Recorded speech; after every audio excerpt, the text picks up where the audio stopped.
Oh les beaux jours, le podcast des frictions littéraires.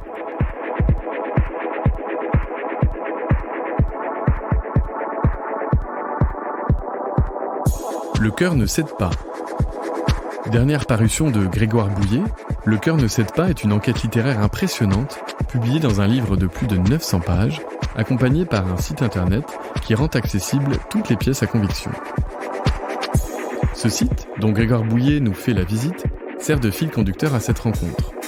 Vous pouvez y accéder à l'adresse lecoeurnecèdepas.fr. Entretien avec l'écrivain Grégoire Bouillet, animé par Olivier Gesbert, et enregistré en public en mai 2023 au Théâtre de la Criée à Marseille lors de la 7e édition du festival Oh les beaux jours.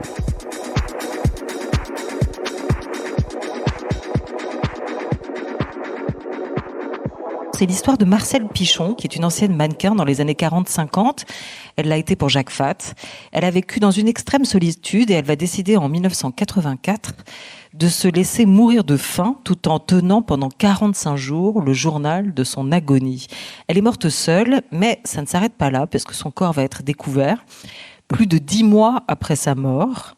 Ce qui est très long, on peut l'imaginer, ce qui veut dire peut-être aussi quelque chose de la solitude dans laquelle elle a vécu. Le cœur ne cède pas, c'est un roman, mais c'est aussi un site internet dédié que vous avez fabriqué, Grégoire Bouillet, avec toute la matière que vous avez amassée durant ces 3 années. 1 an et demi d'enquête, 1 an et demi d'écriture, en gros, pour ce livre, Le cœur ne cède pas, qui est un roman tel que vous avez choisi de le catégoriser. C'est une enquête, c'est un grand livre de 900 pages, 99 chapitres, qui nous parle aussi, bien sûr, un tout petit peu quand même de vous, et même peut-être beaucoup de vous, à travers cette enquête que vous avez réalisée. On vous dit un bonjour très officiel. Bonjour Grégoire Bouillet.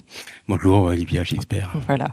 Avant d'entrer dans le vif du sujet, il va falloir que vous nous éclairiez sur une petite chose. C'est votre passion pour les anagrammes, mais surtout pour les onomatopées. Ça vous vient d'où ? Alors, je sais pas, peut-être de la BD. Parce que ça crée quelque chose sur la page. Parce que les onomatopées, c'est-à-dire, c'est quand même. Je m'attendais pas du tout à ce genre de questions. Hein. Enfin, je dois dire que là, je tombe des nues. Bien joué. Hein. Vous êtes sur le canapé, mais.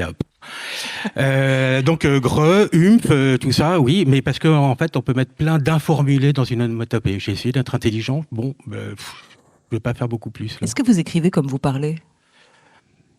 J'aimerais parler comme j'écris. J'aurais l'air plus intelligent que je ne suis, je pense. Non, en fait, je travaille beaucoup la langue, mes textes. Moi, je suis un peu un obsessionnel. Enfin, moi, j'avance paragraphe par paragraphe. Donc, chaque paragraphe a une idée, une situation, quelque chose à dire. Et je peux passer, 10 jours, 15 jours sur un paragraphe tant qu'il n'a pas craché ce qu'il avait à dire vraiment et que toutes les composantes de l'écriture soient réunies, à savoir 1, le sens, 2, la fluidité, la musicalité, 3, la compréhension par un lecteur éventuel, et 4, le petit mystère qui fait que à la fin du paragraphe, je suis content quand je me mets à sourire. C'est-à-dire qu'il y a quelque chose qui arrive et ça me réjouit d'avoir réussi à écrire ça. Il y a eu, on le disait, le rapport sur moi, il y a eu le dossier M, et maintenant il y a l'affaire, cette affaire Marcelle Pichon.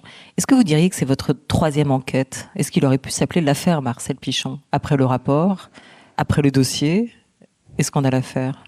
Oui, oui, mais en fait le titre, comme vous le savez, il s'est imposé à moi parce que c'est l'une des phrases du journal d'agonie de Marcel. En fait, moi, je m'étais jamais occupé de faits divers. Je trouve que écrire, c'est aussi une façon d'élucider, alors que ce soit soi, que ce soit le monde, que ce soit énormément de choses.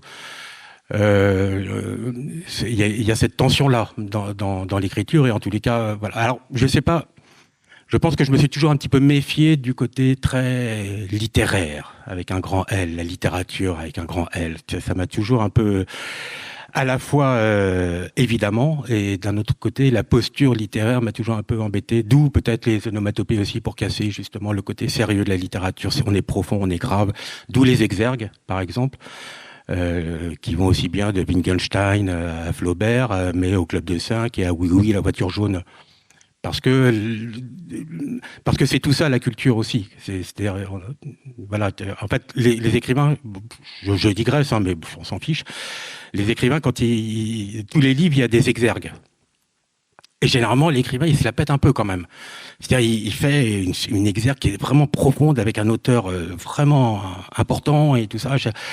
Et moi, j'adore, et moi, je fais ça aussi. C'est-à-dire que j'adore les phrases profondes de grands auteurs sur des grands livres, quoi. Voilà. Mais il n'y a pas que ça dans ma culture. Il y a aussi, par exemple, Oui, la voiture jaune. Ou, je me souviens d'une exergue, c'était juste Ian, Les mémoires d'un âne, la comtesse de Ségur. Enfin, voilà. Et voilà. Voilà. Et moi, quand je fais ça, je ris tout seul. Et je me dis, il y a des chances quand même pour que le lecteur qui vient de passer d'une belle phrase de Wittgenstein, genre les limites de mon monde sur les limites de mon langage, qui est une phrase fondamentale pour moi, par ailleurs, hein, et puis pour la littérature aussi, à le chapitre suivant, c'est Ian. Voilà. Et pour moi, c'est créer ça. Alors en exergue, hein, pas les exergues en tête de chapitre. Si, aussi. Non, mais là, les exergues du roman, il y a 2 phrases. Une cage allait à la recherche d'un oiseau, Franz Kafka. Juste magnifique. Juste voilà. Et qui correspond absolument à l'aventure à la trajectoire de Marcel Pichon. Et là, mais pour la deuxième, il va falloir peut-être glisser sur le divan. De l'autre, nous ne savons rien et nous ne pouvons rien savoir. Et pourtant, nous savons tout de lui. Nous en savons autant que sur nous-mêmes. C'est-à-dire rien. Tout le monde a... On l'a refait Giacomo ou pas? Leopardi. Non, bon. Alors, elle est signée Giacomo Leopardi. Alors, c'est là... Bon... Alors, bon... elle n'est pas de Giacomo Leopardi. Elle est totalement inventée. C'est une phrase de moi que j'ai trouvé vachement bien. Vous êtes les seuls à qui je l'avoue. Vous avez été à la fin de la tournée. Voilà. Donc, en fait... Et je l'ai extraite... J'ai fait croire qu'elle est tirée du Zilbaldon parce que le Zilbaldon fait 1200 pages. Et j'étais convaincu que personne n'irait rechercher la citation du Zilbaldon, voilà. Donc c'est une phrase qui, en fait, elle était dans le livre, mais je la trouvais tellement pertinente que je me suis dit c'est ça qui doit apparaître au début et on est là pour s'amuser aussi, quoi, pour jouer avec tous les codes. Enfin, voilà. C'est pas juste gratuit, c'est jouer avec les codes. Oui. Alors qu'est-ce qui se passe là derrière nous? Alors ça, c'est votre univers mental au moment où vous écrivez ce roman. On peut dire ça, non? En fait, bon, dans les enquêtes policières, hein, tout le monde a vu ça à la télé, il y a toujours le mur d'images. On affiche les indices, les suspects, et tout ça. Bon, en fait, c'est vraiment un truc de fiction parce que jamais dans un commissariat de police vous ne verrez un mur d'images. Enfin, évidemment, non. Les mecs sont pas assez débiles pour afficher au-dessus de tout le monde les suspects qu'on a et tout ça. N'importe qui passant dans le couloir dira ah, c'était lui le suspect, ok. Évidemment, non. Donc c'est vraiment un truc, mais parce que c'est très graphique, c'est très beau. Et en fait, je ne l'ai pas concocté durant l'écriture. C'est quelque chose que j'ai fait une fois que je savais, et j'ai su très vite que je ferais un site internet regroupant tous les documents concernant l'enquête sur Marcel Pichon.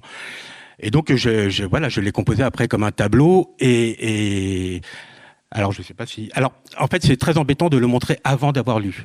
Évidemment c'est quelque chose il faut aller sur le site après avoir lu le livre. Mais on est à Marseille, hein, on s'en fiche. Donc là, je sais pas, Nicolas, tu peux appuyer sur n'importe quelle pastille pour qu'on comprenne le... Non, pas celle-là. Non. Oh, je sais pas, voilà. Alors ça, tout ça, vous l'aviez donc dans la tête avant, et à la fin, oui. vous l'avez, parce que ça fait joli, vous l'avez mis à plat. Oui. Et que ça raconte aussi comment vous avez été torturé. Oui. Tous les documents voilà, il y a les extraits date de naissance, voilà. C'est pas juste un jeu, voilà, c'est aussi dans un lien avec la vérité. C'est-à-dire que là, on va rentrer un petit peu dans le dur. Voilà, ça va pas durer longtemps, mais quand même un peu. Moi, j'ai un rapport assez fort à la vérité. Voilà, pour moi, c'est important la vérité. Alors je sais bien que, notamment en littérature, les romanciers peuvent dire non mais la vérité, ça n'existe pas, elle est relative, chacun la sienne et tout ça. Donc en fait la vérité est inaccessible et ça n'existe pas. Alors moi je veux bien qu'on dise ça, mais seulement quand on a beaucoup cherché la vérité. Et à la fin on peut dire qu'effectivement On ne l'a pas trouvé. Mais c'est quoi la vérité? Et notamment sur cette affaire, on va y revenir, mais quelle est la vérité que vous avez traquée? J'aimerais juste terminer ma phrase, si ça vous embête pas. J'étais en train d'essayer de vous aider à la terminer. Non, je savais très bien où j'allais. C'est vrai? Ah oui, tout à fait. On dirait pas. Non, excusez-moi, Olivia. Je vous en prie, faites comme chez vous. Mais en revanche, si on commence à dire que d'emblée à poser comme postulat de départ que la vérité n'existe pas, à ce moment-là, c'est la porte ouverte à l'impunité du mensonge. Parce que si la vérité n'existe pas, à ce moment-là, youpi, tout est permis. Donc moi, non. Ça ne peut pas être ça. Il faut aller chercher la vérité. Donc maintenant, je suis prêt à entendre votre deuxième question, mais vraiment, j'avais une ratiche. On n'a rien compris, par contre, à ce que vous venez de dire. Vous n'avez pas compris? Faites confiance. Pourquoi vous êtes de son côté, en fait? C'est sympa, merci. Je viens de me prendre un uppercut et vous êtes encore de son côté.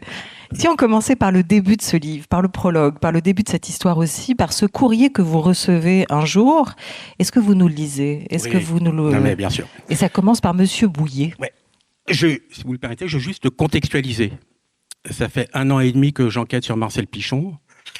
Donc, voilà, je vais faire très vite, mais donc en 85, j'entends une émission de radio dans laquelle j'apprends qu'une femme, ancienne mannequin, s'est laissée mourir de faim dans son appartement en écrivant le journal de son agonie, et on a découvert son cadavre 10 mois plus tard. Et à l'antenne, un extrait du journal d'agonie était lu. Et il y avait une phrase qui disait mardi, 28e jour de jeûne, la langue comme un escargot.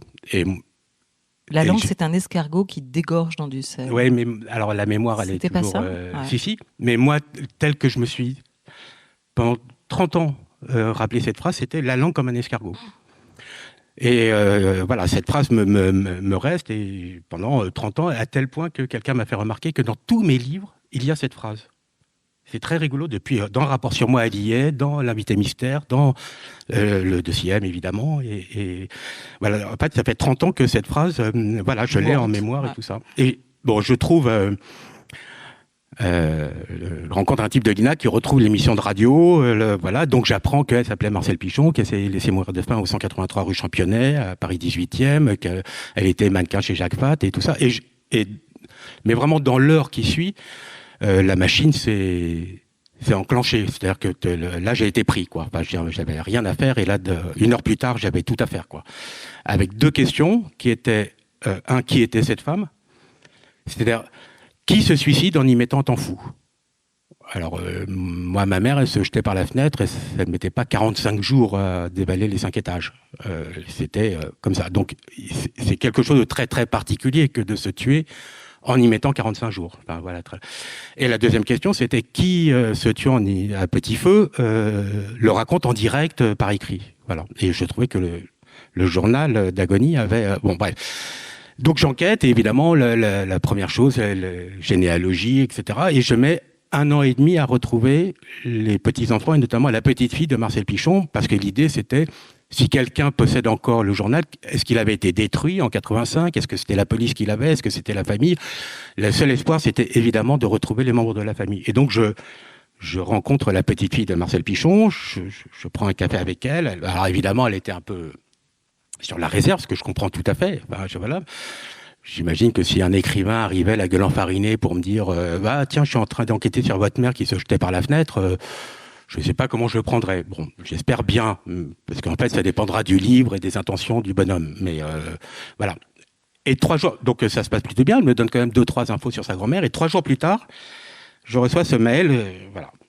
Monsieur Bouillet, avoir accepté de vous rencontrer était une erreur. Quelques jours ont passé depuis notre rencontre, et je vous informe que je m'oppose fermement à votre projet de livre sur ma grand-mère. Vous m'avez fait part de votre inexplicable passion pour l'histoire de ma grand-mère. Cela vous regarde. Moi, ce que je ne m'explique pas, c'est votre insistance et les recherches extrêmement intrusives que vous avez menées sur ma grand-mère dans l'optique de votre livre. Je les trouve déplacées et choquantes.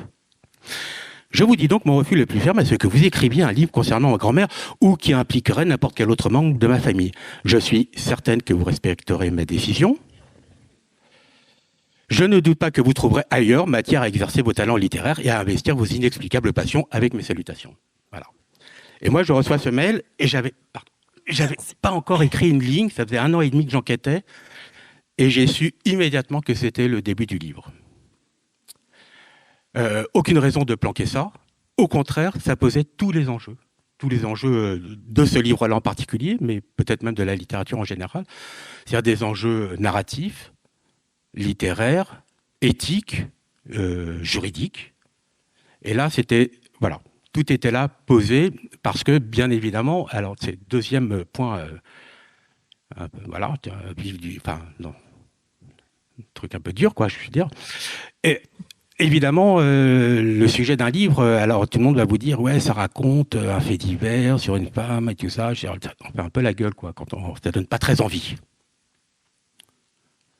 Bon, ok, c'est ok. Voilà. Mais c'est oublier que le véritable sujet d'un livre, c'est la littérature. C'est pas ce qu'il raconte, c'est pas l'histoire qui est racontée. Mon livre est, par exemple, extrêmement joyeux sur une matière qui est assez atroce et assez sinistre, la mort de cette femme. Donc, on oublie toujours de parler de littérature parce qu'on va se concentrer sur le contenu du livre. Or, moi, je tiens beaucoup à dire que, en fait, le véritable sujet, et même quand l'auteur ne le sait pas ou qu'il l'ignore, enfin voilà, le véritable sujet, c'est toujours la littérature, ses pouvoirs, ses limites. Qu'est-ce que ça a à faire avec la réalité? Où est-ce que ça joue? Où est-ce que ça se rencontre? Où est-ce que ça se falsifie aussi? C'est un peu comme vous, du coup, le côté extrêmement joyeux, mais avec un noyau, une part de tragique. Est-ce que vos livres vous ressemblent? Oui, j'espère, en tous les cas. Je pense que mes livres d'aujourd'hui me ressemblent beaucoup plus que... Enfin, non, les livres... en 2002... En 2002, rapport sur moi, je pense que je ressemblais au type qui a écrit ce livre. Et qu'aujourd'hui, je ressemble au type qui a écrit le dossier M et l'invité... Le cœur ne cède pas. Alors, la petite fille de Marcel Pichon veut donc que vous n'écriviez pas ce livre, et malgré tout, vous décidez de passer l'obstacle, de contourner l'interdit, d'écrire ce livre sur sa grand-mère, d'aller chercher, fouiller dans le passé, enquêter. Et pour ce faire, vous allez embaucher un inspecteur qui va vous prêter main forte, une sorte de détective privé pour enquêter avec vous. L'inspecteur Bimor avec son assistante, Penny. Lui, c'est un peu votre double. Elle peut-être aussi, d'ailleurs. Les deux? Oui, alors, j'avais donc cet interdit et je tiens à préciser que je ne l'ai pas pris à la légère, l'interdit. Pas seulement pour des raisons juridiques, pour des raisons purement éthiques. Quelqu'un s'oppose, voilà, et c'est un vrai problème. Je ne fais pas partie des écrivains qui pensent que liberté d'expression avant tout et fuck le reste. Moi, c'est pas ce que je pense. Je pense qu'il y a une part maudite de la littérature, notamment quand elle s'occupe de la réalité, de choses qui ont vraiment eu lieu, et que cette part maudite, il faut l'assumer. Et que si la petite fille que j'appelle Rita Ojab, parce que c'est l'anagramme de rabat-joie, si elle avait voulu faire un procès, moi j'avoue que j'étais prêt à assumer ça. Alors j'imagine que chez Flammarion, on m'aurait dit tu fermes ta gueule, on va plaider la liberté d'expression. Mais moi personnellement, il y a une part maudite et il faut l'assumer en tant que telle. On ne peut pas s'asseoir là-dessus. En même temps, je ne suis pas complètement débile et donc je me suis un peu renseigné sur ce que j'avais le droit ou non de faire.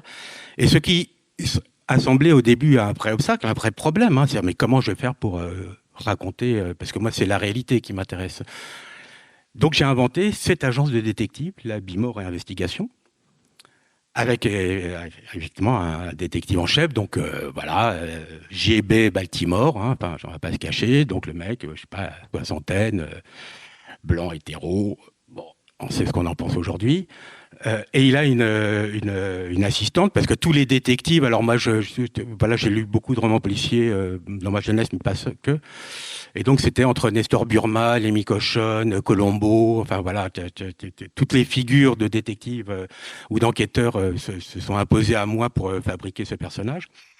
Et évidemment, il a une assistante qui s'appelle Penny, voilà, et qui, elle, est une jeune fille, bien de notre époque, bien de notre temps, avec une conscience extrêmement aiguë de l'écologie, du genre, des questions de genre, etc. Donc, ce qui crée woke et post-MeToo, quoi. C'est ça. Ouais. Voilà. Donc, le contraire de lui. Et c'est moi aussi, Penny. Et c'est vous aussi. Eh oui. On Penny, dirait pas moi. comme ça, mais quand même, si. Voilà. Penny, c'est moi. Oui, Penny, c'est moi, oui. Ouais. C'est un livre en fait qui mène l'enquête à travers ses doubles, mais tout simplement. Est-ce que vous diriez qu'aujourd'hui, il n'y a que la littérature qui peut mener l'enquête, une enquête de ce style-là sur une affaire de ce style-là? Alors, d'abord, ce qui était intéressant, et c'était que Penny et Bimour sont des personnages totalement inventés, mais eux n'inventent rien. C'est-à-dire tout ce qu'ils trouvent concernant Marcel Pichon est absolument avéré, vrai, il n'y a aucune falsification ou accommodement littéraire et tout ça. Tout ce qu'ils trouvent, voilà, et j'aime beaucoup cette formule, c'est-à-dire que la vérité avérée, en tous les cas des faits, se déploie à l'intérieur d'un cadre fictionnel, et en même temps la fiction, pour une fois, est au service de la vérité. Je trouvais que j'avais été assez bon sur ce coup-là. C'est-à-dire dans la problématique fiction, réalité, non-fiction, vérité, liberté et tout ça, je trouvais que là, pour une fois, les deux arrivaient à avancer de concert et voilà, c'était assez chouette. Au service de la vérité ou du réel, la fiction ? J'imagine que la vérité est une des composantes de la réalité. Bon, le réel, on va dire le réel, ce sera moins compliqué. Je voulais que je m'allonge plus. On va glisser doucement là sur cette petite lacune de ma part et pour revenir. Et alors sur voilà, est-ce que la littérature est ça, hein, j'ai mémorisé, est la seule à me pouvoir mener l'enquête. Alors peut-être que là c'est le moment de parler de comment la presse a parlé de. Et c'est là qu'on y arrive, mais ça c'est mon job. Donc là, tout de suite, je vais lancer le sujet. Voilà, et je répondrai après à la question. Voilà, merci. Voilà. Il y aura question si j'arrive à la placer. Donc on écoute Noël ma mère. Alors, donc ça, c'est là. Pardon. On l'écoute d'abord, surprise. Un petit peu d'effet de. Donc là, on est sur le site de Grégoire Bouillet. Météo, pour vos retours, c'est pas du tout le grand beau temps. Prévision complète tout à l'heure avec Laurent Moussier. Bonjour à tous. Dans son quartier, le 18e arrondissement de Paris, on l'appelait la petite dame aux cheveux gris. Marcel Pichon vivait seule dans son studio, au milieu d'un immeuble de 7 étages. Elle avait 64 ans, elle vivait certainement dans le souvenir de l'époque heureuse où elle avait été mannequin chez Jacques Fath, le célèbre couturier. La petite dame aux cheveux gris était abandonnée de tous et ne supportait plus cette vie de chien. Elle décida alors de se laisser mourir en écrivant jour par jour son agonie. Ces dernières notes datent du 6 novembre 84, date probable de sa mort. Et pendant 10 mois, oui je vous dis bien, pendant 10 mois, personne ne s'apercevra de cette disparition. Après 10 mois d'indifférence, on a retrouvé hier matin le corps momifié de Marcel Pichon. Françoise Champé et Frédéric Astoux. Alors, je cite Noël ma mère, il n'y a pas que lui. Et alors, donc je dis en intégralité ce qu'il vient de vous dire, ce que je serais incapable d'imiter. La petite dame aux cheveux gris. Dans le quartier, on l'appelait la petite dame aux cheveux gris. Non mais sans déconner. Alors que tout le monde parle d'une grande dame brune. Ce que confirment les images montrant Marcel Pichon peu avant sa mort, notamment dans le documentaire d'Anne Gaillard, dont Noël ma mère a forcément eu connaissance, puisque le reportage qui suit en diffuse des extraits. Il en sait quoi, le ma mère, si Marcel vivait certainement dans le souvenir de l'époque heureuse où il avait été mannequin? De quoi est-il certainement certain? Que sait-il d'une vie de chien? Elle ressemble à quoi, sa vie de journaliste? S'il le ridiculait, ce ne serait pas plus mal. Donc, il n'y a pas que ma mère, il y a Bilalian, et puis il y a Bellemare. Donc je suis désolé pour les fans de Bellemare, mais enfin c'est quand même... Voilà. Et ça répond à la question, c'est-à-dire qu'il y a un récit. Non, mais si, la question du départ. Il y avait une question? Oui, la littérature peut-elle raconter une enquête? Celle-là? Oui, celle-là. Eh bien, on voit très bien que les médias, par exemple... ne livre pas une information sans un récit qui va avec, sans une morale, en fait. Et c'est ça le message. Le message, et là on voit bien, il invente quand même la petite dame aux cheveux gris. C'est assez vertigineux. Enfin, on parle quand même du journal télévisé, que nous regardons tous plus ou moins. Voilà. Et ils font tout ça. Et donc tous les médias, en fait, ont créé une espèce de fiction pour raconter que le pathétisme de Marcel Pichon, de l'histoire et du fait divers de Marcel Pichon, c'est un drame de la solitude, en fait. Et ce n'est que ça. À tel point que il y a des journaux qui ont titré l'indifférence a tué. Enfin, voilà. En fait, Marcel a été assassiné par l'indifférence, c'est-à-dire la vôtre, principalement, la mienne aussi, mais quand même. Donc, pas celle de Noël ma mère, par exemple. Lui, non. Ou Bilalian, les indifférences et tout le monde sauf lui, quoi. Non, mais là, vous faites du mauvais esprit quand même un peu. Non, c'est eux qui font du très mauvais esprit, qui nous font du mal, je crois. C'est vrai. Ouais, c'est mon sentiment très profond.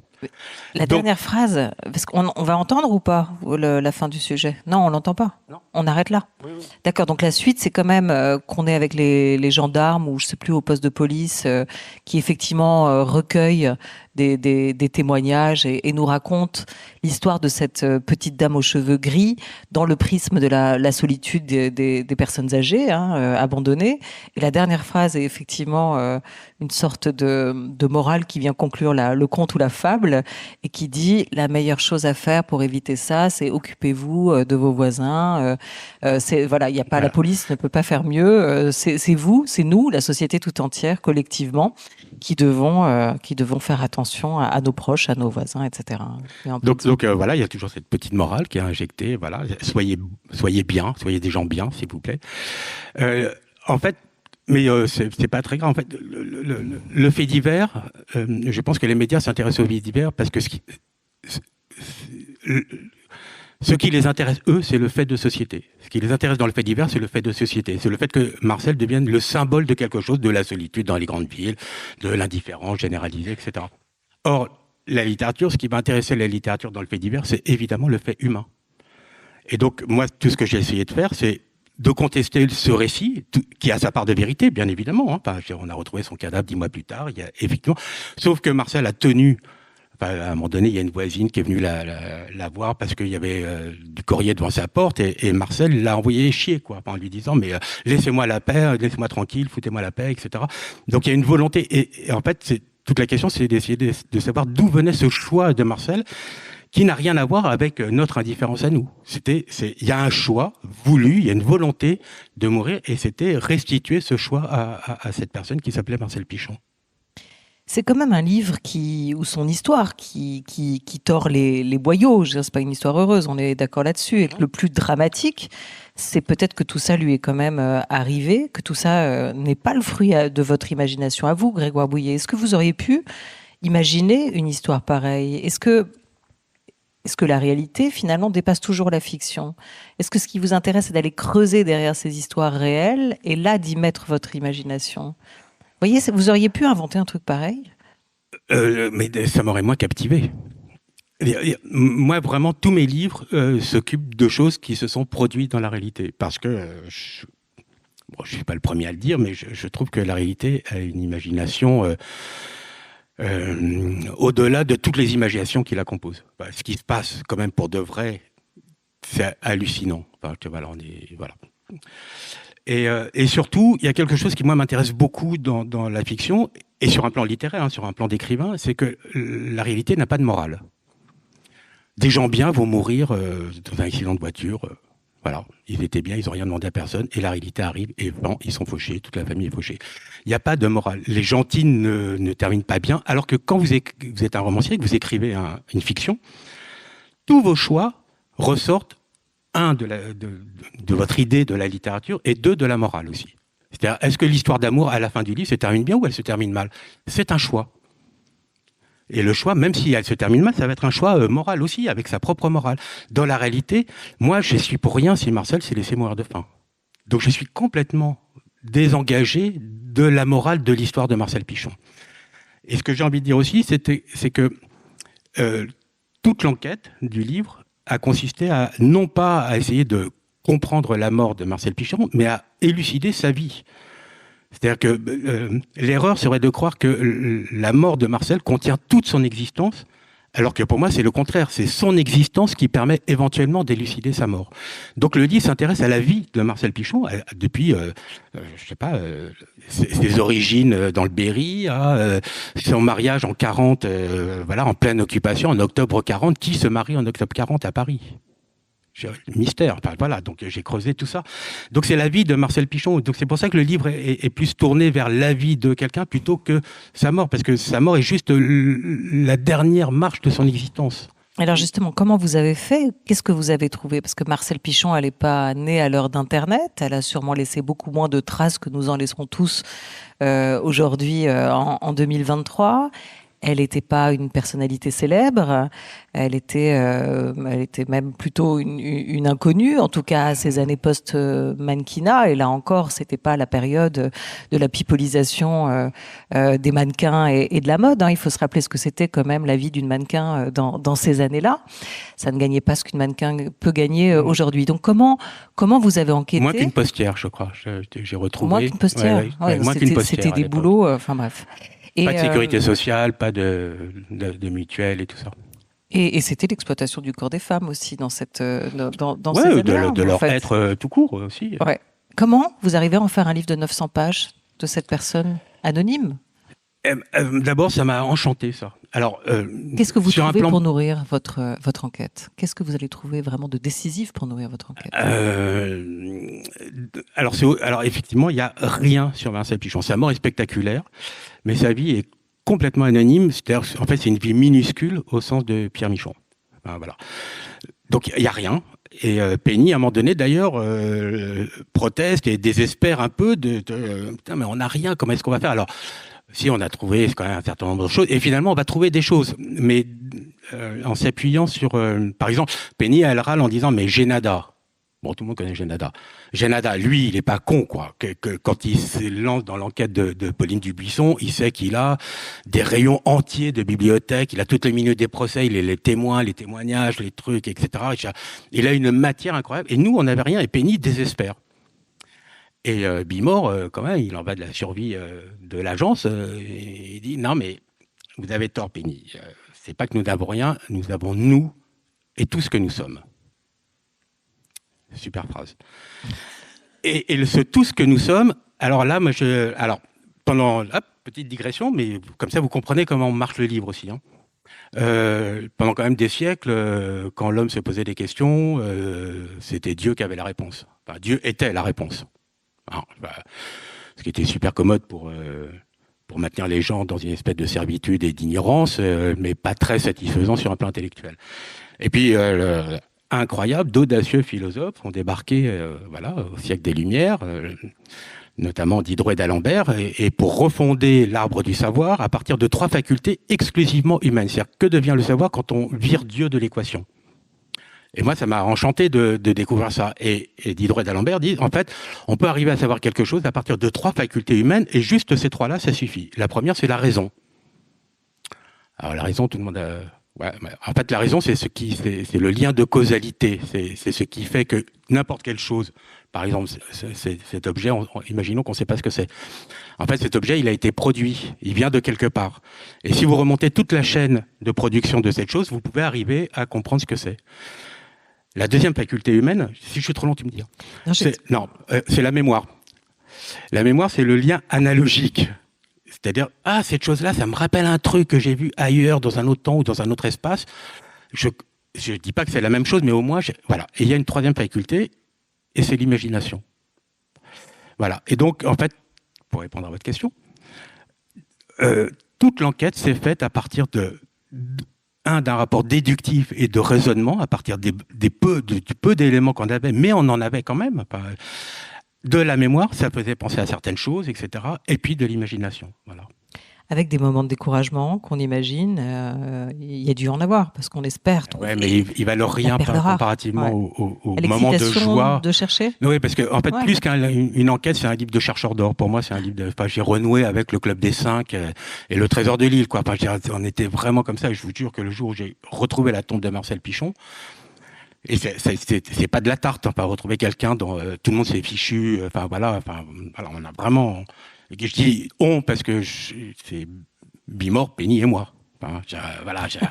Donc on a vraiment galéré. Et le jour où on l'a trouvé, mais vraiment j'ai eu envie de courir tout nu dans le cimetière, tellement c'est au cimetière de Bagneux.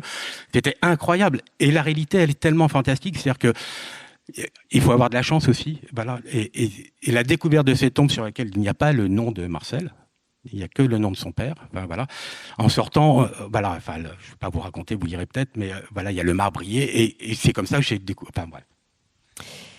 Ce roman, c'est une histoire de cœur qui tient, de cœur qui ne cède pas, et d'un cœur que vous, l'écrivain, vous voulez mettre à nu. Alors, vous l'avez raconté, il y a cette phrase que vous entendez, cet extrait, dans cette émission de radio sur France Culture, dans les nuits magnétiques, malgré le supplice qu'elle va faire vivre à son corps, cette privation, le cœur, eh bien le cœur tient. Elle l'écrira avec sa plume aussi dans son journal. Le jeûne, c'est la mort la plus horrible qui soit. Mais alors pourquoi elle va s'infliger ça? Et c'est un des mystères que vous allez essayer de comprendre. Parmi les pépites retrouvées, il y a ce journal en intégralité. En tous les cas, alors en 85, quand le corps de Marcel a été découvert, que la police, alors les flics, ils ont appelé leurs copains journalistes de François et de Paris Match. Les types sont arrivés, ils ont volé 3 photos et ils ont déchiré une page du journal d'Agonie. Geste assez sacrilège, moi, vraiment. Mais en même temps, je suis assez content parce que du coup, ça a apparu dans la presse.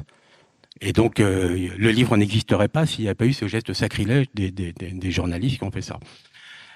Et moi, j'ai donné... Alors, évidemment, je retrouve, je ne vais pas tout vendre quand même dans le livre, mais on a fini par retrouver on a fini par retrouver le journal d'Agonie.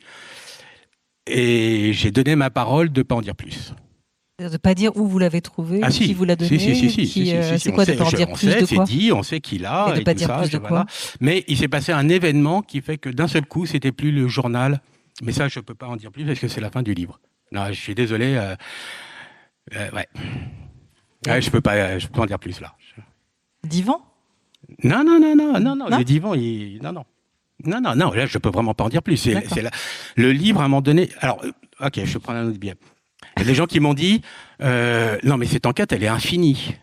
Parce que, en fait, mais nous tous, si quelqu'un se mettait à enquêter sur nous, on est infini. On a beau être minuscule, une vie minuscule au sein de Pierre Michon. En fait, on a une vie, quoi. Et elle est passionnante, cette vie-là, même si elle n'est pas connue. Ne serait-ce que sur un plan d'intériorité. On vit énormément de choses tout au long de notre vie. Et par exemple, ça a conduit... donc, comme on avait tellement rien, on est allé voir... donc, c'est Penny, évidemment. Quelle idée, parce que... on pourrait aller voir un astrologue, on pourrait aller voir un graphologue, puisqu'on avait une page du journal de Marcel. On pourrait aller voir un graphologue et faire l'analyse et avoir accès un petit peu à l'intériorité. Et donc, on est allé voir un astrologue, une voyante, etc., etc. Mais là, on va montrer peut-être la page, voilà. Donc, voilà. Il y a cette page-là qui est parue dans la presse et dans Paris Match, en tous les cas, qui l'a reproduite in extenso. Donc, vous voyez là, c'est un escargot qui dégorge dans du sel. Voilà. Phrase. C'est épouvantable. L'eau n'est pas tolérable. La langue, c'est un escargot qui dégorge dans du sel. Le cœur ne cède pas. La lucidité est entière. La nuit, l'estomac se contracte. Donc ça, c'est un extrait. Au-dessus, il y a des trucs pas mal aussi. Que la malédiction soit sur ce monde pourri. Moi, j'aime bien cette phrase. Elle y raconte donc le calvaire, en fait, qu'elle est en train de s'infliger, de s'auto-infliger avec ce choix qu'elle a réellement fait, de se laisser mourir, d'arrêter de manger, d'arrêter de boire. Ce journal de son agonie, comment vous, l'écrivain, vous le regardez, vous le considérez comme matériau? Est-ce que c'est un objet littéraire pour vous? C'est un objet de vérité? C'est une vraie question, parce que d'emblée, je m'étais dit, si je retrouve le journal d'agonie, je demanderai à mon éditrice de le publier tel quel, et moi je ferai juste une postface. Parce que je prêtais à ce journal une valeur littéraire. C'est-à-dire, c'est un document littéraire pour moi, c'est quelqu'un qui écrit en se laissant mourir de faim. Et je ne sais pas qui écrit à ce moment-là. Moi, je ne connais pas d'exemples connus d'écrivains qui ont écrit leur mort en direct. Il y a des gens qui ont spéculé là-dessus. Alors, Hervé Guibert, un peu, mais en même temps, c'est pas la même chose, parce que c'est une mort qu'il ne s'est pas donnée à lui-même. Et les livres de Guibert sont quand même beaucoup nourris de cette injustice et de ce scandale-là. Donc c'est pas exactement la même chose. Mais c'est sûrement celui qui s'en approche le plus. Et donc je tenais absolument à lire ce journal, et j'avais très envie qu'il soit publié tel quel que soit son contenu voilà. Il se trouve que au fil de mes recherches, j'ai retrouvé un journal d'agonie écrit par un écrivain japonais qui s'appelle Masahiko Shimada, et qui imagine un type se laissant mourir de faim, et le livre est le journal d'agonie de ce type. C'est une pure fiction. pendant 66 jours. Donc on a 66 entrées, 66 jours. Et voilà, on lit le journal d'agonie inventé. Et moi, j'ai pensé à Marcel à ce moment-là, disant, mais ça va pas la tête, quoi. Non, mais moi, je me suis fait chier à crever pendant 45 jours, et il y a un mec au Japon qui imagine ce que ça fait. Et là, ça pose des enjeux incroyables sur la littérature. C'est-à-dire que, finalement, le journal d'agonie de Marcel possède quelque chose, indéniablement, que le livre de l'écrivain japonais ne possède pas. C'est indéniable. Il a une force, une puissance. Mais inversement, le livre de Masahiko Shimada possède quelque chose que le livre de Marcel, que le journal d'agonie de Marcel ne possède pas, et ça s'appelle la littérature. Pour faire, voilà, le cas typique, c'est que, en fait, quand vous lisez le journal de Marcel, vous le recevez en plein cœur parce que vous savez qu'elle est morte. Si vous supprimez cet élément de votre lecture, en fait, le journal, voilà, c'est pas très bon, quoi. Alors que le livre de Shimada, vous ne posez pas du tout la question de savoir s'il a bien mangé le matin avant d'écrire son journal d'agonie fictif. Et elle est là, la littérature. C'est-à-dire que vous ne posez pas la question de l'auteur. C'est le livre qui tient debout tout seul. Or, le journal de Marcel, il ne tient pas debout tout seul. On a besoin de savoir que. Voilà. Il écrit. Ouais. Voilà. Et moi, en tant qu'écrivain, et c'est pour ça que je pense que le journal de Marcel m'a un peu fasciné, c'est que moi, évidemment, je suis du côté de l'écrivain japonais. Je suis du côté de la littérature. Ce que je travaille, c'est la matière littéraire. Et avec le sous-texte social qui est au cœur même de la littérature. Enfin, je ne vais pas faire mon Barthes. Mais voilà. Vous comprenez pourquoi, en fait, elle a ce besoin de raconter ce qu'elle endure, cette souffrance qu'elle endure, tous ces détails, parce que c'est quand même très factuel aussi dans ce qu'elle écrit, hein, ce qu'elle n'a pas mangé, ce qu'elle ressent, etc., son poids, la courbe de poids. Est-ce que vous pensez peut-être qu'il y avait quand même inconsciemment l'envie de laisser une trace ? Ah oui, de toute façon, le mystère ne peut pas être épuisé. Après, moi, j'ai des théories. Mais vous pouvez essayer d'interpréter. Oui, et à la fin, j'ai même je pense que Bimor et Penny ont absolument élucidé ce qui s'était passé 183 avec Jean Pianet. Jusqu'à preuve du contraire, personne n'a... Voilà, et toutes les 880 pages avant ont posé un certain nombre de choses qui, à un moment donné, ont pris sens pour dire que, en fait, c'est certainement ça qui s'est passé. Alors, je ne vais pas vous dire ce qui s'est passé, hein, parce que pour ceux qui l'ont pas lu, mais ceux qui l'ont lu, ils savent. Mais le truc qui est intéressant, c'est cette précision. Ce que vous pensez qu'il s'est passé. Oui, bien sûr. Oui, vous dites ce qui s'est passé. Ce que vous pensez qu'il s'est passé. Oui. Non, mais ok. Poursuivez. Je sens quelque chose dans votre question. Si vous voulez en parler, vous pouvez vous allonger une seconde. Non, mais moi, ça me va très bien. Parlons-en. J'essaie déjà de trouver le... Continuez, pardon. Oui, évidemment, c'est une interprétation, c'est une lecture possible, etc. On va faire tous les guillemets qu'il faut. Mais je trouve assez convaincant, en tous les cas, ce qu'ils ont trouvé. Et cette précision, cette absence totale d'émotion, en fait, dans le journal de Marcel. C'est-à-dire cette façon incroyablement lapidaire de décrire sa propre destruction, son autodestruction, sa souffrance aussi. Enfin, je veux dire, voilà. En fait, j'ai trouvé exactement la même chose dans des comptes rendus de nazis parlant de prisonniers qu'ils assassinaient.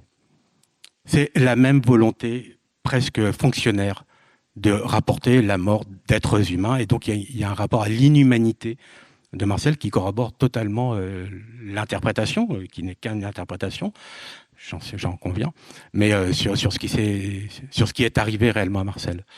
Vous avez dit une fois, sur votre rapport à l'écriture, sur ce que l'écriture vous procure, Grégoire Bouillet, vous avez dit un jour, quand j'écris, je suis dans un état d'intensité de vie. Je suis persuadée que je ne pourrais pas mourir. Elle pensait peut-être comme vous, en fait. Et ça s'est vérifié. Jusqu'à vous présent. Vous n'êtes pas mort. Elle, oui, par contre. Non, mais écrire, même peut-être pour elle qui n'est pas écrivaine, est-ce que c'est pas un élan vital? Comme vous pouvez le ressentir évidemment de manière dédoublée. Mais non, mais parce qu'elle n'a pas écrit, elle a fait le compte-rendu nazi de sa propre mort. C'est pas du tout.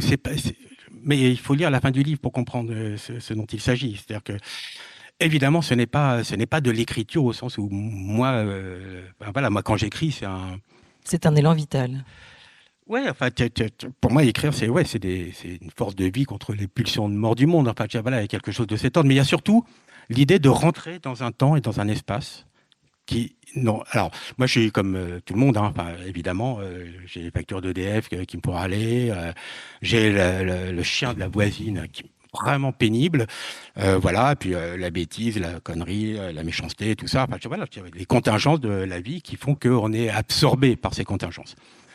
Et puis si un truc se passe et d'un seul coup je me lance dans, par exemple, cette enquête, je continue de payer mes factures EDF. Ne vous inquiétez pas, le chien de la voisine, mais ça n'a plus aucune espèce d'importance. C'est ça qui se passe. Je suis dans un temps et dans un espace qui n'a plus rien à voir avec le temps et l'espace de la société. Tout ça existe toujours, mais moi j'ai beaucoup mieux à faire et je pense même que je ne peux pas mourir, ce qui s'est jusqu'à présent vérifié. D'autant qu'au moment où vous écrivez ce livre, vous n'allez pas très fort en fait. Ça va pas super bien, et qu'en fait cette enquête que vous allez mener, ce livre que vous allez écrire, alors que vous vous sentez, comment vous l'écrivez, perdu, plutôt désœuvré, un peu Désœuvré, amer, c'est le désœuvrement. ronchon quoi. Dans Ouais, un teigneux, état même pas bien, teigneux, quoi. teigneux, Ouais, je peux être teigneux, ouais, un peu crispé quoi. Voilà, vous vous transformez dès lors en roquet, en enquêteur, et ça va aller beaucoup mieux. Vous allez pouvoir aller mordre le mollet de quelqu'un. Ouais, moi, mon sentiment, c'est que il n'y a pas la place dans cette société. C'est très compliqué de trouver des endroits où on peut donner le meilleur de soi. Et là, c'est juste bien. donner le meilleur de soi. Donner le pire de soi, ça, ok.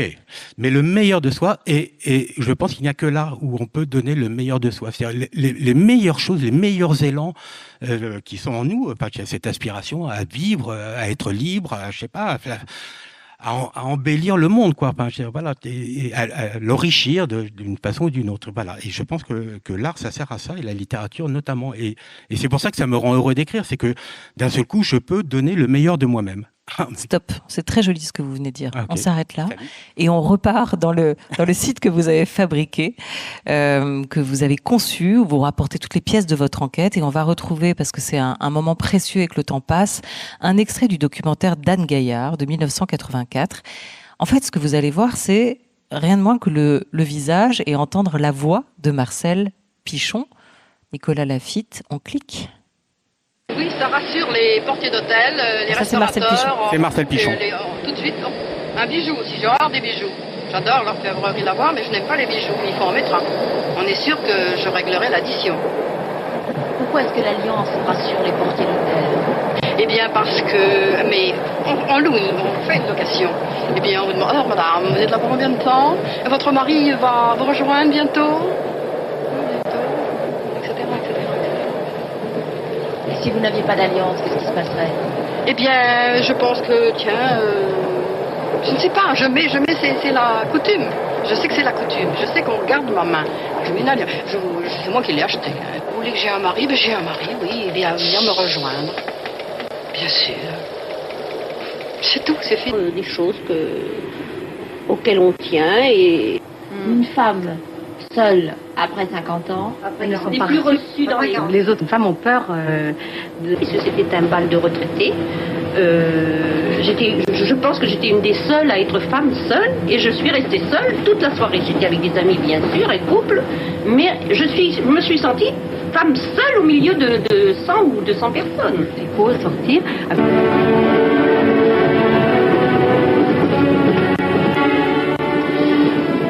Alors Marcel, qu'est-ce que vous allez faire maintenant que cette journée est finie ? Cette journée est finie, je vais rentrer un peu tristement.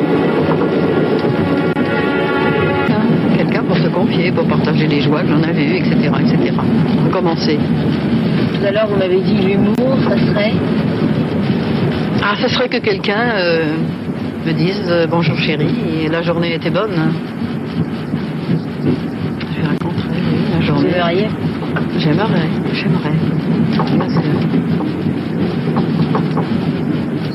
J'aimerais parler de moi au pluriel et à la troisième personne. Ah, elle était triste, dame, dans le train. Mais je ne suis pas celle-là. Je ne suis pas celle-ci, je suis pas cette femme. Voilà. Et je suis cette femme. J'aimerais bien jouer un rôle. Mais mon rôle, c'est le mien, malheureusement. C'est quoi votre rôle ? Eh bien, c'est celui qui s'est déroulé, c'est nos conversations. Voilà mon rôle. Alors que si j'avais à tenir ce rôle, je dirais bonjour chérie.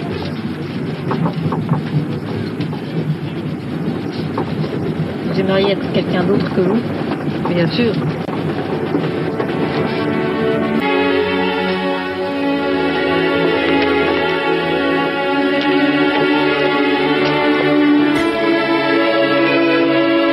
C'est pas vous qui avez rajouté la musique du mépris. Non, hein, c'est le là. documentaire qui insiste quand même très très lourdement. On entend quand même Anne Gaillard demander la phrase que vous aviez dit sur l'amour, la solitude, vous pouvez la refaire là en direct pour la caméra. Enfin, il y a des trucs comme ça. Il y a énormément de choses. Alors, le doc s'appelle Compartiment divorcé. Ça raconte l'histoire de ces femmes qui ont plus de 50 ans et qui se retrouvent seules, qui ont assez peu de moyens pour vivre. Totalement et pour démunies, subsister. hein, enfin, disons-le. Voilà. Et du coup, il est diffusé en janvier 1984, donc quelques 8 mois avant mois qu'elle s'enferme avant rue Championnet et qu'elle se laisse mourir de faim. Voilà. Donc, c'est un document assez incroyable. C'est-à-dire que vous avez Marcel Pichon. Alors, moi, si vous voulez savoir à quoi ressemble quelqu'un qui va se tuer dans 8 mois, bah voilà. 8 mois après. Un peu à tout le monde et à n'importe qui, en fait. Pour vous, c'est Marcel réincarné? C'est pas qu'elle est réincarnée, c'est elle, d'un seul coup. La réalité, là, impose. C'était elle. Et ce qui était intéressant, c'était d'écouter ce qu'elle dit. Au-delà de la tristesse, du chagrin, de sa solitude, voilà, qu'on lui pousse, et puis en plus, on rajoute l'adagio du mépris de Godard et tout ça. Genre, okay. Mais elle dit des trucs très, très intéressants, très troublants. Enfin, elle n'arrête pas de s'échapper d'elle-même pour donner la parole à quelqu'un d'autre. Donc, voilà, elle arrête. Vous voulez que j'ai un mari? Ben, j'ai un mari. Voilà. Non, mais c'est la coutume. Je dois porter une alliance parce que les portiers d'hôtel. À ce moment-là, elle est 2 fois divorcée. Elle vit dans un minuscule studio. Elle fréquente plus les palaces. Et elle porte encore une alliance. Et son argument, qui est complètement extravagant, quand on y réfléchit, c'est-à-dire, non, mais comme ça rassure les portiers d'hôtel. À la fin, vous avez entendu, elle dit, mais il y a un trouble d'identité, enfin, de personnalité très profond, puisqu'elle dit, mais oui, j'aimerais parler de moi. Et elle le dit spontanément. Là, c'est pas la journaliste qui l'incite à parler de ça. Il y a un silence et d'un seul coup, elle sort ça. J'aimerais parler de moi au pluriel et à la 3e personne. Et là, moi, c'est pour ça que j'adore la réalité, c'est que c'est pas un personnage que j'aurais pu inventer. Ce trouble-là, je ne pouvais pas l'inventer. Et c'était assez bouleversant, mais au moment où moi je tombe sur le documentaire, c'est un peu au début, voilà, c'est après que j'ai retrouvé l'émission de radio, où j'ai entendu La langue comme un escargot, etc. Et évidemment, je pars avec un sentiment, même si je pense faire un travail rigoureux et d'honnêteté intellectuelle pour vraiment, je pars avec évidemment une empathie pour cette femme, bien évidemment. Et je regarde ce documentaire et j'écris à ce moment-là, peut-être que Marcel était un peu conne. Et en écrivant cette phrase, j'ai un rire qui est un rire du sacrilège. C'est-à-dire que je suis en train de casser ma propre compassion et ma propre empathie pour elle. Et je sais que je suis en train de sauver le lecteur aussi. Il ne va pas avoir à avoir une empathie obligatoire pour Marcel Pichon. Il y a une liberté. On peut considérer, il y a des gens qui n'aiment pas du tout Marcel Pichon, qui trouvent que c'est une femme détestable. C'est-à-dire que ce n'est pas parce qu'elle est morte de cette façon-là, qu'elle s'est donnée la mort, qu'on doit forcément s'apitoyer. Et moi, j'ai adoré écrire cette phrase-là, et j'ai réfléchi, je laisse ou je la laisse pas, parce que c'était violent. Enfin, quand même, je viens d'écrire 70 pages, mettant en scène quand même cette histoire et ce qu'elle m'a fait, et d'un seul coup, j'ai écrit peut-être qu'elle était un peu conne. Et je sais que là, je sauve le livre, que le livre va devenir un livre, et non pas un plaidoyer.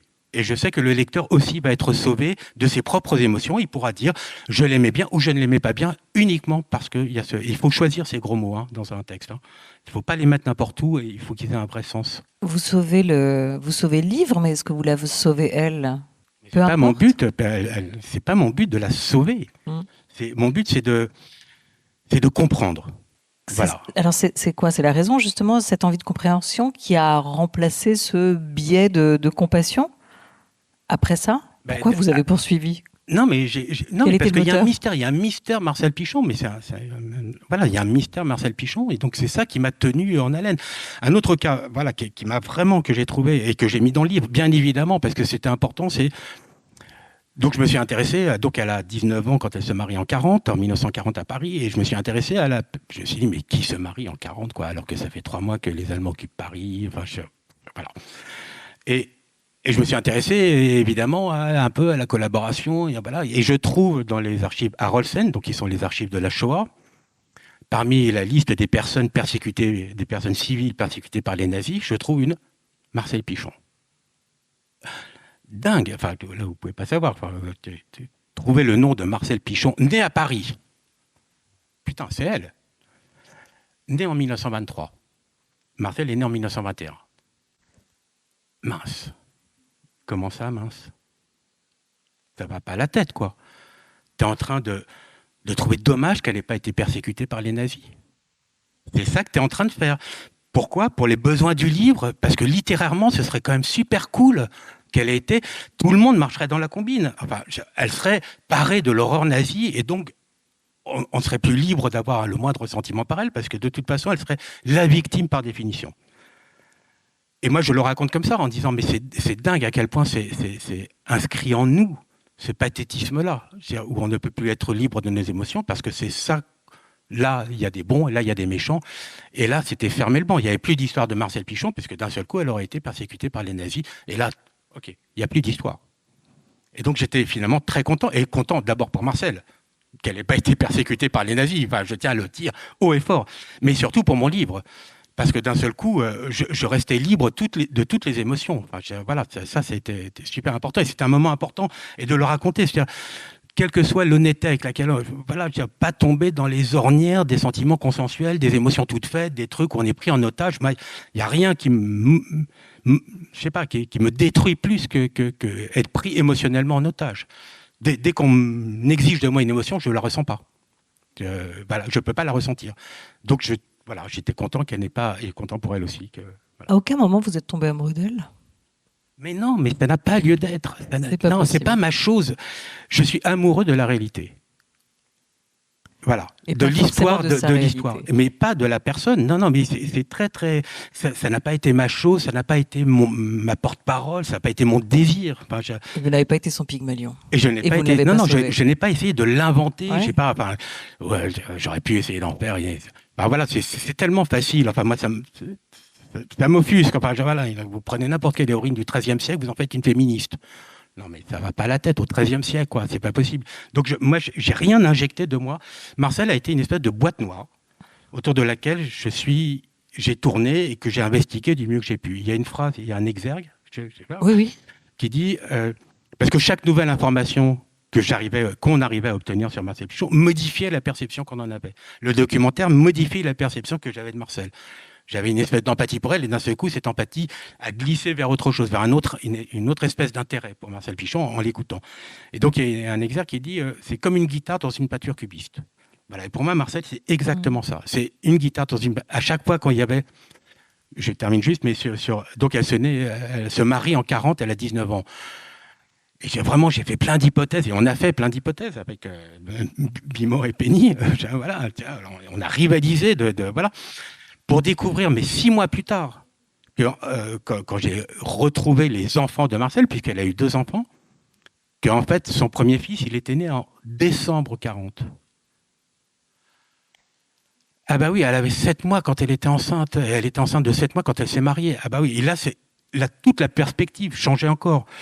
Parce qu'il y a aussi une histoire de conditions féminines. On traverse tout le XXe siècle, la condition des femmes, divorcées, sans argent. Voilà, cette histoire de se marier à 19 ans parce qu'elle est enceinte. Alors, est-ce que c'était un peu contraint et forcé? Pas du tout, je n'en sais rien. Mais en tout cas, on traverse comme ça énormément de choses de la condition féminine du XXe siècle. Moi, j'avais une dernière question. Et après, est-ce que vous avez des questions? Parce qu'on n'a plus énormément de temps. En fait, c'était ça qu'on était en train d'essayer de régler. Vous laissez ce temps-là. Moi, j'avais juste... Je vous apporte le micro. Est-ce qu'il y a une image manquante? Il y a forcément des frustrations. Est-ce qu'il y a une image, quelque chose qui vous a manqué, en fait, qui continue à vous travailler? Une image manquante de la vie de Marcel Pichon? Alors, j'ai un regret, oui. J'aurais adoré retrouver les registres des écoles. J'aurais adoré savoir qui était Marcel Pichon. Comment elle était? Quel élève elle était? 6 ans. Salut. Donc, en fait, il faut le savoir, il y a... Donc, il faut le savoir, n'est-ce pas? Non, il n'y a pas eu de... L'éducation nationale n'a pas mené de politique patrimoniale sur ces registres. Donc il n'y a rien. Donc quand l'armoire des registres des écoliers et des écolières était pleine, eh ben on virait la rangée du haut et pour mettre les nouveaux registres. Ce qui est absolument catastrophique. Voilà. Donc je ne saurais jamais les appréciations des professeurs, donc dans les années 25, 26, 27, 30, 32. Et pourtant, donc il y en a quelques-uns qui ont survécu à ce naufrage. Donc, par exemple, j'ai retrouvé une Denise Pichon. Voilà, voilà, il y a plusieurs Pichons. J'ai trouvé aussi une Geneviève Cocu. Bon, enfant molle. Ok. Une Marguerite Le Pen, enfant paresseuse. Bon, je me suis pas privé de m'amuser avec tout ça, mais pas. Et ça, c'est un vrai regret. Voilà. Merci Grégoire Bouillet. Une question du coup dans la salle pour tout, vous. là. J'en profite parce que vous êtes sur le divan.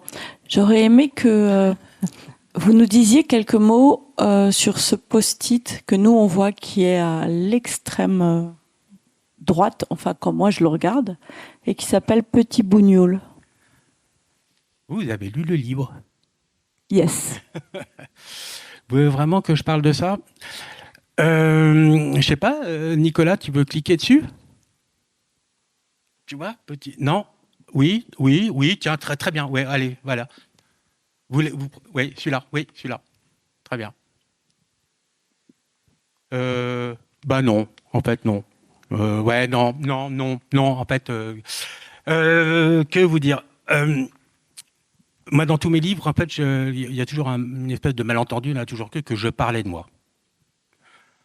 Grave erreur, je suis toujours parti de moi pour aller vers les autres, l'histoire, la littérature, le monde, tout ce que vous voulez. Donc le point de départ, c'était moi, et voilà, souvent dans la critique, on a... voilà. Et là, c'était la première fois où je partais de quelqu'un d'autre, d'un fait divers. Mais il se trouve que ce fait divers n'a pas arrêté de croiser ma biographie.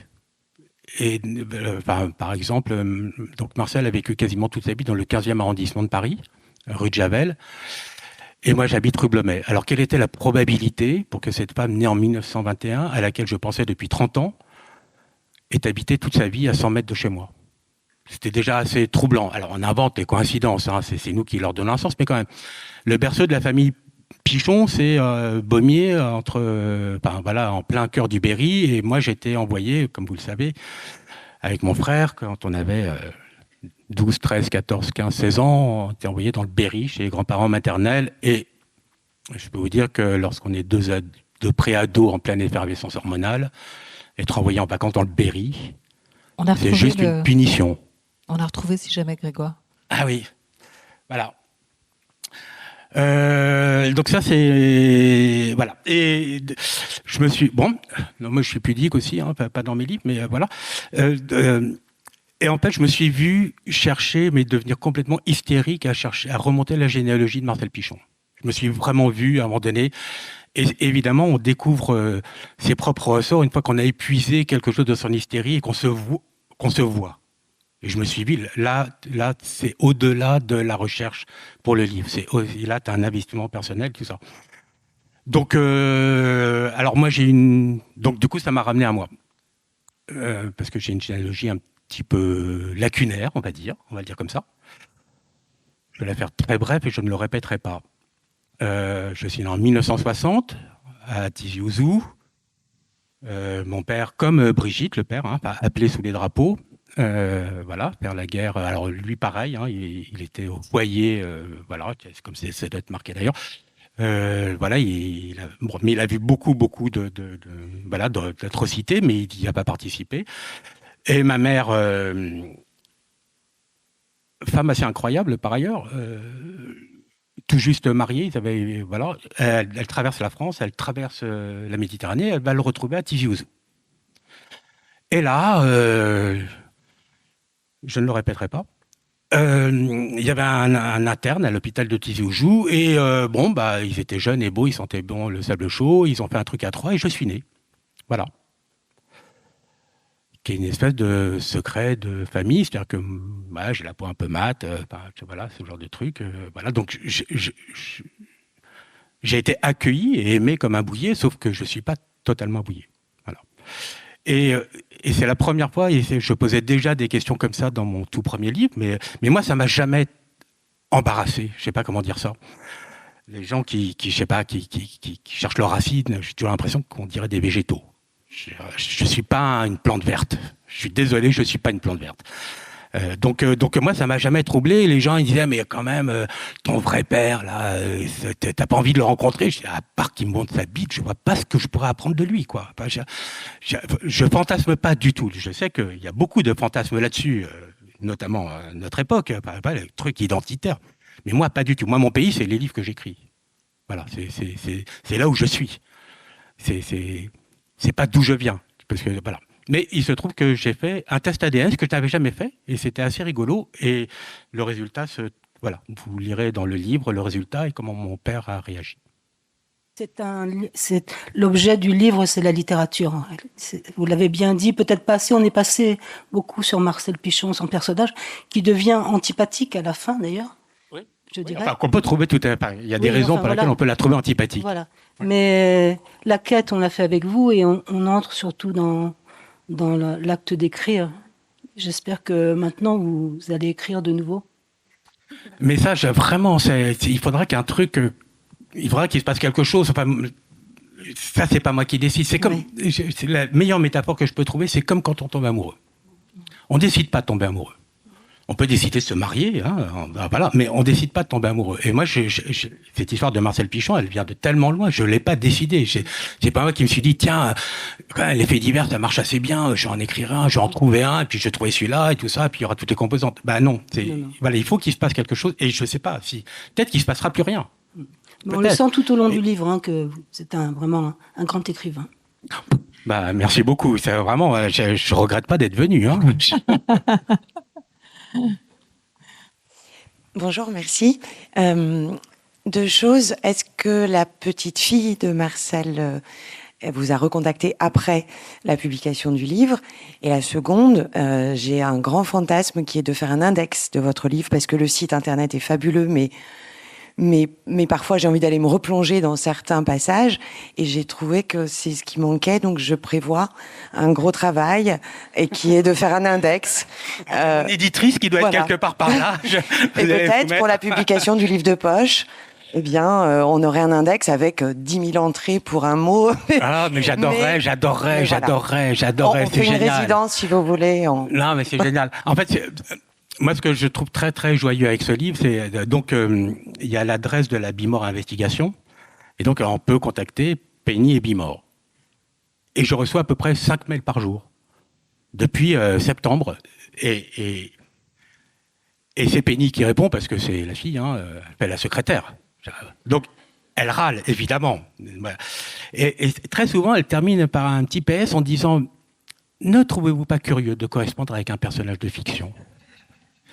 Voilà, et moi j'adore que le livre se prolonge comme ça, voilà, que ça crée des choses, quoi, pas que ça bouge, voilà, c'est pas juste à l'intérieur du livre, c'est le livre se déploie aussi dans, voilà. Alors pour répondre à votre question, j'étais fin septembre à une librairie à Strasbourg, Quai des Brumes. Donc voilà, il y avait du monde et ça se passait bien, et voilà, et puis à la fin il y a la petite séance de dédicace et tout ça, donc il y avait un petit peu de monde, voilà, c'était cool. Et puis il y avait un type tout au bout, il tenait absolument à passer le dernier. On ne sait pas trop, quoi. Qu'est-ce qu'il me veut, celui-là, voilà. Et puis il finit par arriver, il se présente, donc jeune gars, 25 ans, barbu. Aujourd'hui tout le monde est barbu, hein, vraiment. Voilà, non mais tout le monde veut de la liberté, mais tout le monde se copie, quoi. Bon, bref. Et il se présente et il dit: bonjour, je suis l'arrière-petit-fils de Marcel Pichon. Ah, ok, enchanté, je me dresse et tout ça. Bonjour, comment allez-vous? Enfin, voilà, le mec très sympa. Il faisait plutôt des mangas qu'il n'avait pas lu mon bouquin. Voilà, il avait bien aimé la séance. Et au bout d'un moment, j'ai dit: mais et votre tante? Parce que moi, à chaque fois que je faisais un truc à Paris, je m'attendais à ce qu'elle déboule, quoi. Enfin, entre pas la peur, mais enfin, si, ouais, un peu la peur, parce que ça aurait été un problème, quoi. Qu'elle fasse un procès et puis qu'elle déboule et qu'elle fasse parce que c'est un engin, quand même, cette femme. Enfin, voilà, c'est un peu un engin. Mais elle a beaucoup d'excuses. Elle a beaucoup d'excuses. Et il me répond à ce moment-là: alors écoutez, elle a lu et elle a bien aimé. Comme quoi, la preuve, c'est le livre. Ça peut pas être des intentions d'auteur qui disent « Ah non, mais j'ai voulu faire ça », c'est le livre qui va faire la différence. Justement, je me suis posé la question quand vous avez dit que vous avez reçu la lettre de la petite fille et que vous aviez déjà commencé à travailler sur le livre depuis 1 an et demi et que vous saviez que vous alliez la mettre en première page et que vous avez, ce que j'ai entendu, c'est que vous aviez trouvé une astuce littéraire pour pouvoir écrire et que vous avez choisi d'avoir du coup une agence détective avec ces 2 personnages. Du coup, quelque part, c'est cette petite fille aussi qui vous a aidé à trouver. Mais totalement, ce qui était au départ un obstacle s'est révélé une aubaine. C'était incroyable. Enfin, voilà, mais voilà, ça c'était incroyable. Ça s'est révélé une aubaine, totalement une aubaine. Parce que moi, je n'avais jamais fait ça et j'aurais jamais eu l'idée. Voilà, de faire voilà, ce dispositif fictionnel pour me mettre un tout petit peu à l'abri, sachant que c'est la fiction qui, tout ce qui concerne Marcel, et je le dis et je le répète, et c'est l'une des fonctions du site, c'est de vérifier, regarder, tout est vrai. Les actes de naissance sont les bons, les trucs, les documentaires, les trucs. Moi, je veux pas que le lecteur se dise ah, mais alors, ouais, c'est peut-être inventé ou pas. Enfin, c'est la liberté, évidemment, du lecteur d'imaginer que ça peut être inventé. Il y a même quelqu'un qui m'a dit, tu reviens à votre question. Oui, okay. C'est en fait, peut-être que Marcel, toute cette histoire est totalement inventée. Il y a quelqu'un qui m'a dit ça, quoi. Il me prête vraiment des qualités vraiment fantastiques, quoi. C'est hors norme, quoi. Enfin, voilà. Et je rejoins la dame, j'ai été happée par votre écriture pour plein de raisons. Mais au début, en fait, c'est le titre c'est le titre du livre qui m'a attrapée. Et au début, j'ai pas trop aimé votre écriture quand j'ai lu. En fait, c'est comme vous dites, j'avais l'impression que vous étiez là et que vous parliez et je trouvais pas dans l'écriture, je trouvais pas. Et en fait, j'ai continué et petit à petit, ce que j'aimais pas, c'est devenu quelque chose que j'ai adoré, quoi. Vous avoir à côté et... C'est encore mieux, si en plus je vous ai convaincu en cours de route, c'était pas gagné au départ. J'adore, vraiment. Merci beaucoup. Waouh. S'il y a personne. Non, c'est Nicolas qui a envoyé un message pour dire qu'il faut déguerpir. Ouais, c'est ça. Donc vous voyez pourquoi je fais 900 pages. C'est parce que les formats, c'est vraiment. Vous avez remarqué qu'il y a quand même beaucoup de lectrices. Plus de lectrices que de lecteurs. Non, il y a des lecteurs. Oui, il y a des lecteurs, mais il y a plus de lectrices que de lecteurs. Si, à chaque fois, c'est tout le temps comme ça. Il y a que les femmes qui lisent. Ce sont les femmes qui lisent. Ce sont les femmes qui lisent. Bah oui, bon, bien sûr. Messieurs, passez le beau quand même. Et l'apéro, c'est à quelle heure à Marseille ? À 16h ? On a loupé l'apéro. Merci 1000 fois. Merci à vous. beaucoup. On va aller prendre l'apéro tous ensemble. Remercier l'exceptionnel Nicolas Laffitte qui a programmé et préparé toute cette rencontre. Merci aux équipes du théâtre, au son, à la lumière. Merci à tous. Merci à Olé Beaujour et merci au Théâtre de la Criée. Merci 1000 fois. Le festival Olé Beaujour remercie Grégoire Bouillet, ainsi qu'Olivia Gesbert qui a animé cet entretien. Merci à l'équipe du Théâtre de la Criée qui a accueilli le festival. Les références bibliographiques de l'auteur sont disponibles dans le descriptif du podcast.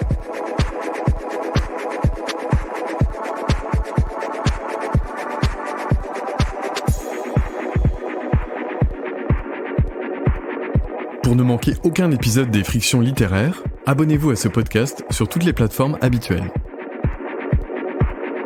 La 8e édition du festival Olé Beaujour aura lieu du 22 au 26 mai 2024 à Marseille.